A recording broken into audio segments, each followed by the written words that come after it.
மனிதர்களுடைய கூச்சம் இருக்குல்ல, அது ஃபஸ்ட்டு அவங்க நடந்துகிட்டு இருந்தாங்க. அப்புறம் பார்த்தா சக்கரம் கண்டுபிடிச்சாங்க. சக்கரம் கண்டுபிடிச்சோன்னே நடக்கிறதுக்கே அவங்களுக்கு வந்து நம்ம சக்கரம் கண்டுபிடிச்சது பெருமையாக நினச்சிட்டு இருக்கோம். ஆனால் அந்த சக்கரம் என்ன பண்ணிச்சுன்னா நம்ம கால்களை தாழ்வாக நினைக்க வச்சிருச்சு.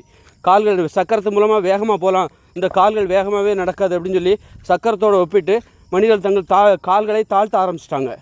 அப்போ நடக்கிறத தாழ்வாக நினச்சிட்டான். சக்கரம் போட்ட மாட்டு வண்டி அல்லது வந்து மாட்டு வண்டியில் போகிறத பெருமையாக நினச்சாங்க, குதிரை வண்டியில் போகிறத பெருமையாக. அப்போ சைக்கிள் கண்டுபிடிச்சாங்க. சைக்கிள் கண்டுபிடிச்சோன்னே நடக்கிறது மேலே கூச்சம் வந்துச்சு, நடந்து போகிறது தாழ்வானது. அதாவது இதோட அடிப்படை என்னென்னா வேகமாக போகிறது பெருமையானது, வேகமாக செல்வது தான் பெருமை, நடந்து செல்வது ஸ்லோவானது. அதனால் மெதுவாக போகிறது வந்து தாழ்வானது அப்படிங்கிற கருத்து தான் அடிப்படையில். அப்போ ஓடுவது இதெல்லாம் விட அப்படி பார்த்து கடைசியில் பார்த்து இப்போ வந்து டூ வீலரில் போக ஆரம்பிச்சிட்டாங்க. அப்போ சைக்கிளில் போகிறத கேவலமாக நினைக்க ஆரம்பிச்சிட்டாங்க. முதல்ல நடந்து போனாங்க, அப்புறம் சைக்கிள் வந்தது, சைக்கிளில் போகிறது பெருமையாக நினச்சாங்க, நடந்து போகிறது தாழ்வாக நினச்சாங்க. அப்புறம் டூ வீலர் வந்தது, டிவிஎஸ் 50 வந்தது, பைக் வந்தது. அப்போ சைக்கிளில் போகிறத கேவலமாக நினச்சாங்க. அப்புறம் பார்த்திங்கன்னா கார் வந்தது. இப்போ காரில் போகிறது தான் பெருமை, காரில் போகிறது பெருமை. அதுவும் பார்த்திங்கன்னா ஒரு டிரைவர் வச்சுக்கிறது இன்னொரு பெருமை. காரை நீயே ஓட்டுறதை விட ஒரு டிரைவர் வச்சுக்கிறது பெருமை.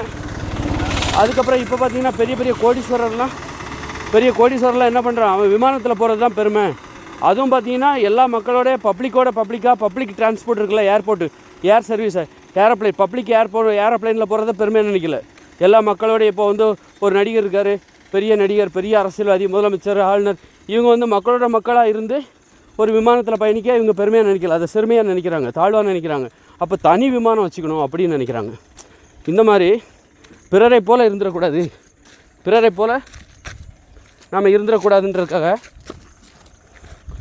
பிறரை போல் எல்லா மக்களை போல் இருந்துடக்கூடாது, பிறரிடமிருந்து வித்தியாசப்படுத்தணுங்கிறது தான் இவங்களுடைய நோக்கமாக இருக்குது. பிறரிடமிருந்து வித்தியாசப்படுத்தணும், அந்த ஏற்றத்தாழ்வை மெயின்டைன் பண்ணணும், பிறரோட நான் உயர்ந்தவன் அப்படிங்கிறதுக்காக, அதை காமிக்கிறதுக்காக இந்த மாதிரி மனிதர்கள் வந்து அவங்களுடைய கூச்சங்கிறது என்ன தெரியுமா, பிறரை விட பிறருக்கு சமமாக நம்ம நடந்துடக்கூடாது, அதுக்கு கூச்சப்படுறாங்க. எல்லோரையும் போல் வாழ்வதற்கு கூச்சப்படுகிறார்கள். அதுதான் அவங்களுடைய கூச்சத்துக்கு அடிப்படை காரணம். எல்லோரையும் போல் எல்லாரை விட வேகமாக போகணும், பிறரை விட வேகமாக போகணும், வித்தியாசப்படணும், அவரை மாதிரி நான் இருந்துடக்கூடாது அப்படின்னு நினச்சி இவன் ஒரு முயற்சி எடுக்கிறான். இயற்கையில் நீ மற்றவங்க மாதிரி கிடையாது, அது தெரியல. உன் முகம் வேறு, அவங்க முகம் வேறு, உன்னுடைய விருப்பம் வேறு, அவங்க விருப்பம் வேறு, அது தெரியாமல் இயற்கையே அதை கொடுக்குது. இயற்கையான அந்த ஏற்றத்தாழ்வு இருக்குல்ல, இயற்கையிலே ஒரு வேறுபாடு இருக்குது, அதை புரிஞ்சிக்காமல் இவனே ஒரு செயற்கையாக ஒரு வேறுபாடை ஏற்படுத்துறதுக்காக இவ்வளோ கஷ்டப்பட்டுருக்காங்க.